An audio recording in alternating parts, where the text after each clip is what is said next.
সামান্য সামান্য কারণে আমাদের স্ত্রীর উপর আমরা অত্যাচার করি না, এগুলো আমাদের চলবে না।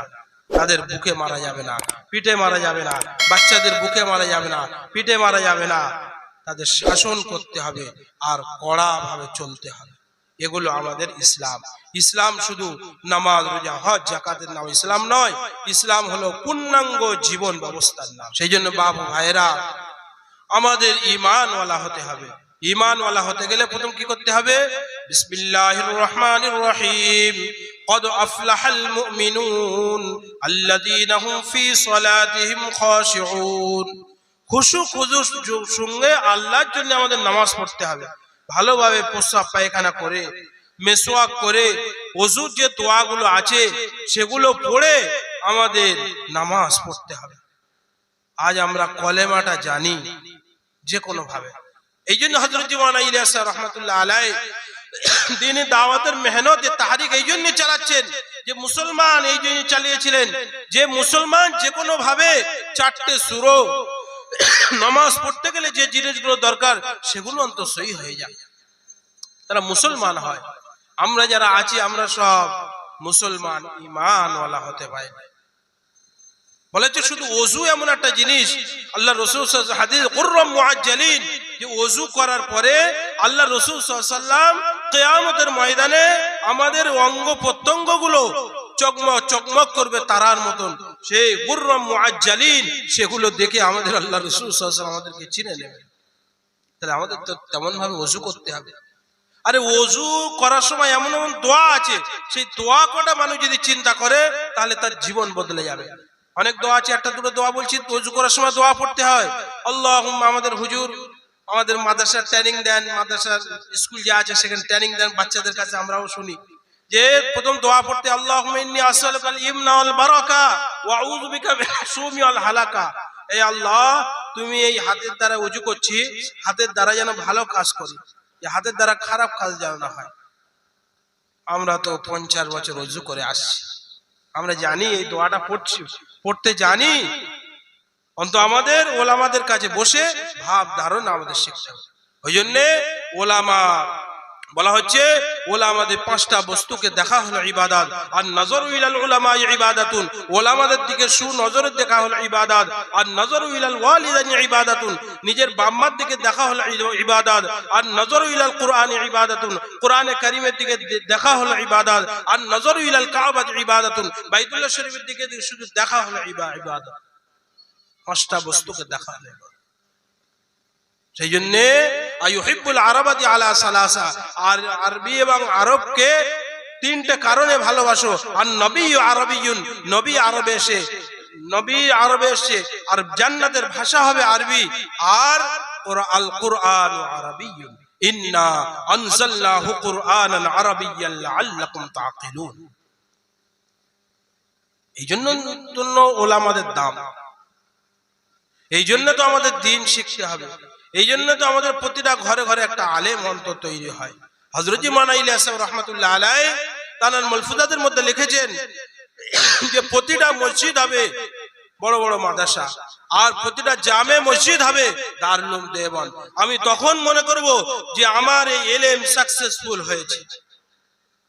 আজকের আমরা মনে করি আর এদের মাদ্রাসাতে কি হবে, দুদিন পরে এসে এরা সেই মাদ্রাসা চালাবে, তাহলে উম্মতের কি কাজ হলো? উম্মতের কি কাজ হলো? না, লেবার যদি মনে করে যে আমি এত কষ্ট করে চালাচ্ছি আর ইঞ্জিনিয়ার সে শুধু সই করে টাকা নিচ্ছে, তাহলে ভুল হবে না। অনেকেই বলে থাকে ওলামারা তাবলীগ করে না, একদম ভুল কথা।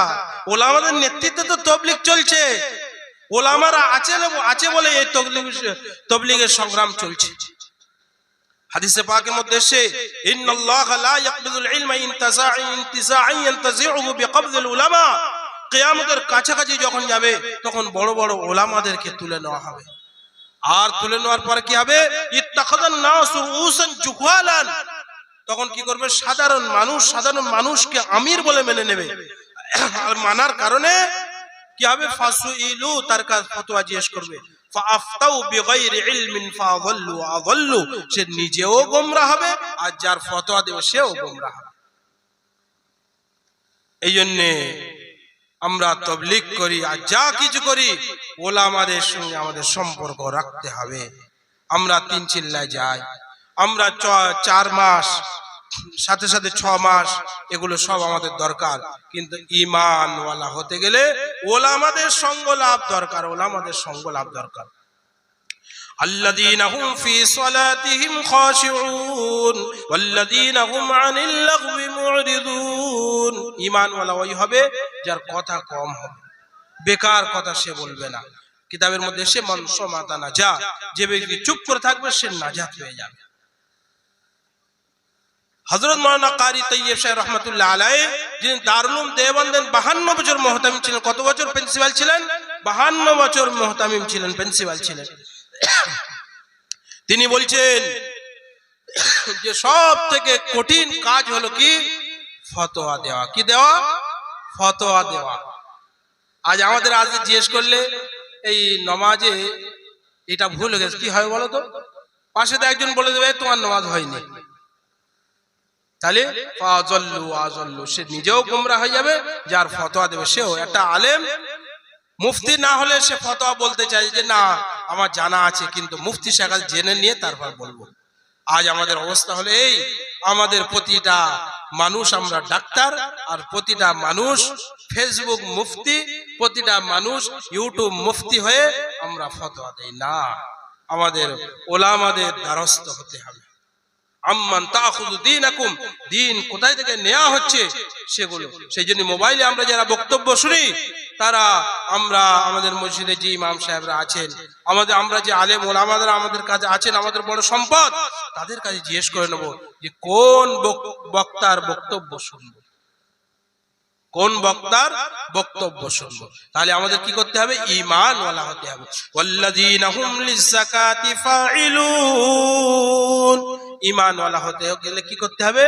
আল্লাহর রাস্তায় খরচ করতে হবে। আমাদের সামনে সেই অবস্থা আসছে, আমরা আল্লাহর রাস্তায় খরচ করব। আল্লাহ রাসূল সাল্লাল্লাহু আলাইহি ওয়াসাল্লামের সাহাবাদের কাছে যখন দানের কথা যখন সামনে আসতো, তখন তারা উজাড় করে দিতেন। আবু বকর সিদ্দিক রাদিয়াল্লাহু তাআলা আনহু তানার সব কিছু আল্লাহ রাসূলের মুহাব্বত বাড়িয়ে রেখে এসেছেন। হযরত ওমর ফারুকের ঘটনা আমরা শুনেছি, ফাজাইল আমাল মুনতাকা হাদিসের মধ্যে গুলো আমরা শুনেছি। তাহলে আল্লাহর রাস্তায় আমাদের দান করতে হবে, তাছাড়া আমাদের কোনো রাস্তা নেই। ওয়াল্লাযীনা হুম লিফুরুজিহিম হাফিজুন ইল্লা আলা আজওয়াজিহিম আও মা মালাকাত আইমানুহুম ফাইন্নাহুম গায়রু মালুমিন। ঈমানওয়ালা হতে গেলে নিজের লজ্জাস্থানগুলোকে হেফাজত করতে হবে। লজ্জাস্থান তো একটা, কিন্তু লিফুরুজিহিম হাফিজুন বহু বচন ব্যবহার করার বহু তাফসীর করা হয়েছে। তার সারাংশ হলো এই যে এই খারাপ কাজগুলো, খারাপ কাজের দিকে যেতে গেলে যে জিনিসগুলো দরকার অঙ্গ প্রত্যঙ্গ, সেগুলো সব হেফাজত করতে হবে। এই পাত দ্বারা আমি খারাপ কাজ করছি, এই হাতের দ্বারা আমরা খারাপ কাজ করছি, এগুলো কিয়ামতের দিন সাক্ষী দেবে। আল ইয়াউমা নাখতিমু আলা আফওয়াহিহিম ওয়া তুকাল্লিমুনা আইদিহিম ওয়া তাশহাদু আরজুলুহুম বিমা কানু ইয়াকসিবুন। আমি যখন সেদিন মিথ্যা কথা বলবো, আমার মুখে স্টাম্প মেরে দেওয়া হবে। ওয়া তুকাল্লিমুনা আইদিহিম, যে হাতের দ্বারা করেছিলাম, হাত ও কথা বলবে। ওয়া তাশহাদু আরজুলুহুম, সে পাও সাক্ষী দেবে। সেই জন্য আস্তে আস্তে যত কিয়ামত কাছাকাছি আসবে, কয়েকটা জিনিস বেশি হবে। তার মধ্যে একটা হলো মানুষ ব্যভিচারে লিপ্ত হয়ে যাবে, মানুষ মদ জুয়াতে লিপ্ত হয়ে যাবে। নিজের বিবিদের সঙ্গে ভালো ব্যবহার করতে হবে। আমাদের বাপ মা হলো দুটো, নিজের আব্বা মা যেমন আছে, তার সাথে সাথে আমাদের শ্বশুর শাশুড়ির সম্পর্ক রাখতে হবে। নাসাবা ওয়া সিহরা, তাদের সঙ্গে ভালো ব্যবহার করতে হবে। সামান্য সামান্য কারণে আমাদের স্ত্রীর উপর আমরা অত্যাচার করি না, এগুলো আমাদের চলবে না। তাদের বুকে মারা যাবে না, পিঠে মারা যাবে না, বাচ্চাদের বুকে মারা যাবে না, পিঠে মারা যাবে না। তাদের শাসন করতে হবে আর কড়া ভাবে চলতে হবে। এগুলো আমাদের ইসলাম। ইসলাম শুধু নামাজ রোজা হজ যাকাতের নাম ইসলাম নয়, ইসলাম হলো পূর্ণাঙ্গ জীবন ব্যবস্থার নাম।